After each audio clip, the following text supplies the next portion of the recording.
You're listening to Amazing Radio. This is Amazing Afternoons. Delighted to say that Danny, aka Dirty Freud, is on the line with us right now. How's it going, Danny?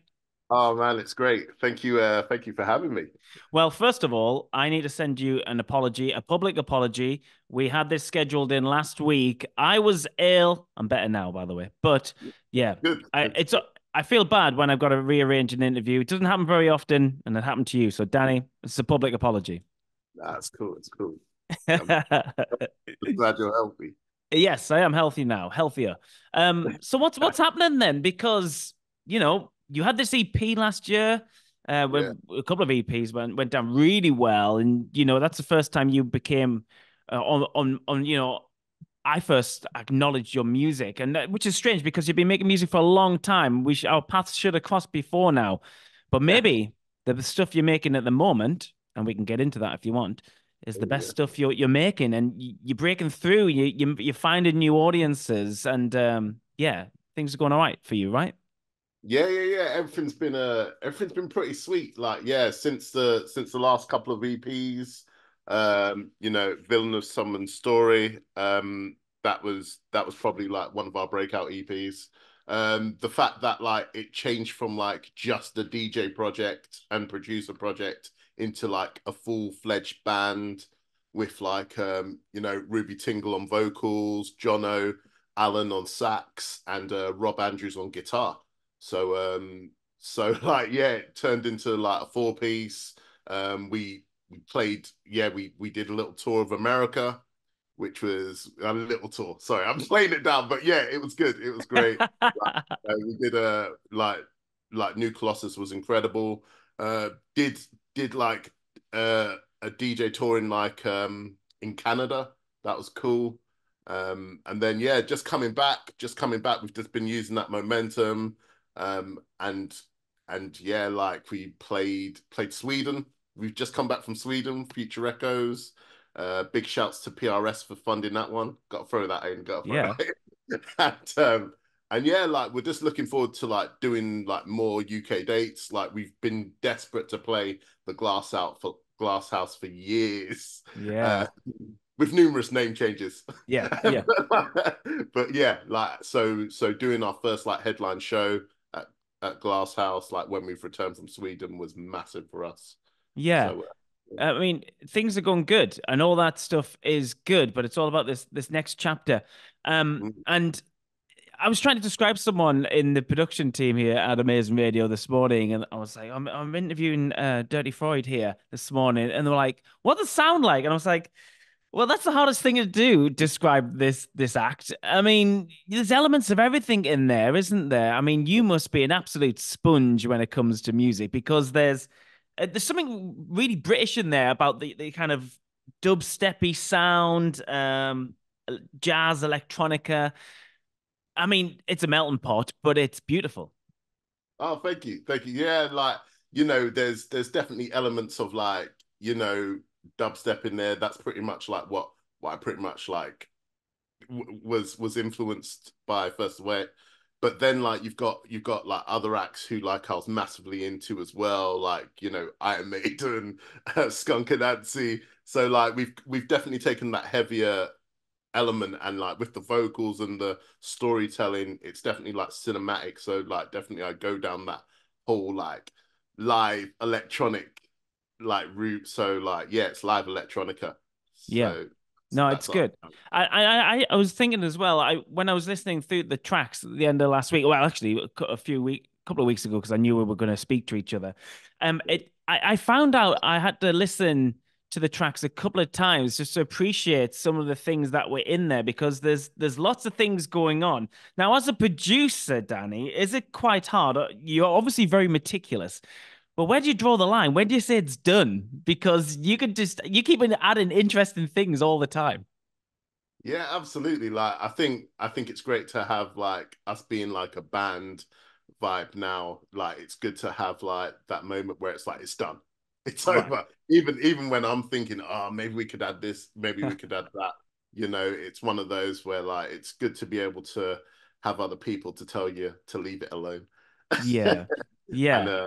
yeah, Yeah. and not overproduce it. So yeah, it's cool. Like being part of a team now rather than like me just like cracking on. I guess that brings other sets of ears as well, and different people suggesting different things.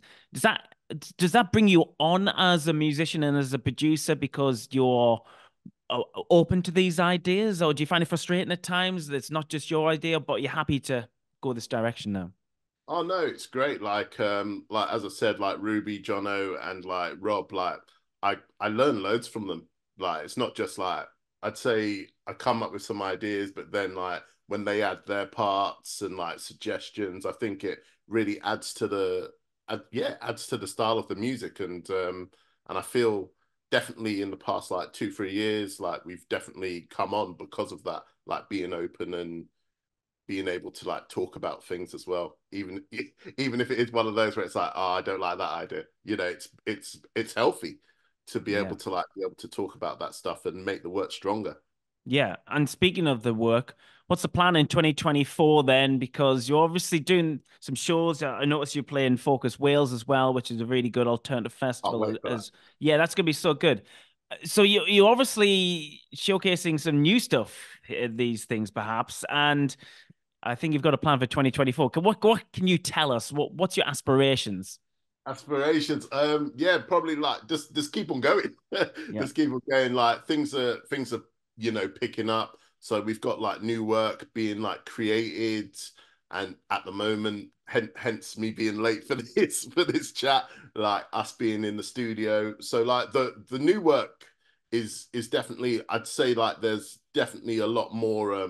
It's a lot more cohesive because we've got a lot of influences, but now I'd say like there's a definite like specific sound that we're pushing. So like when we're releasing EPs as well, there's definitely going to be like a thread, and we've got ideas of a few collaborations coming up as well, which we're really excited about. Some people from the UK, some people from like the States as well. So yeah, really excited about that. And and yeah, I'd say like there's going to be a lot more new music. Two more EPs this year, as well as two singles, and yeah, we're going to be working on our debut album as well. That's so good to hear. Long time coming, long time coming. Yeah, absolutely. Just gonna ask you a bit of real talk here, Danny, if that's all right. Yeah, You sound like you're very in control of the controllables, which is the art. But I guess survival as well as a emerging musician and artist in 2024. I mean, there's lots of this going around it in the press at the moment. You've got people at the top end of the industry making billions, and then people at the yeah. bottom end. You got legendary venues like shutting down every week and things like that. It's tough, right, to get through, but you've got to be true as an artist, and that's what gets you through, right? Oh, absolutely, absolutely. Like, as we are being real, like we've definitely had offers before. If we made our stuff a bit more commercial, it would like definitely speed us along. But that's not really what we're about. And and like, probably in 10 years' time, maybe I'll be crying into my soup. But at the moment, like I'm just happy that we're making the tracks that we're making, collaborating with the people that we're making. We just did a collab with like Cold Cut, founders Yeah. of Ninja Tune. It's not. I think we're doing all right at the moment. I'll Yeah, take yeah, I'll take that. exactly. Yeah, exactly. I was going to draw that comparison. I was going to say, look at where you're at. Look at your last release. Look who you collabed with. Look who's playing it. Look who's shouting about it. And Yeah, that goes a long way, doesn't it? exactly. Yeah, exactly. And I think like little nods like that, although we have like definitely got self belief, little nods like that make us realize that it's like, all right, so we are making the right stuff, Yeah. like for us, Yeah, and like exactly. you Yeah, know, and for you as well, what are the goals here? Well, it's probably collaborating with the people you listen to. It's playing at festivals you would like to go to yourself, going to exactly. cities you want to go to because you love the idea of going to that city, but you get to do it with your pals now in the back of a van. Exactly. Get to do it with my best mates. It's great. It's great. It's great. Fantastic. Well, it sounds like it's going to be a good year for Dirty Freud in 2024. Danny, thanks so much for jumping on the call. All feeling good. So we'll just keep Yeah. going. Yeah. Thanks so much, man. And we'll speak to you soon. No, thank you. Thanks for having me. Take it easy.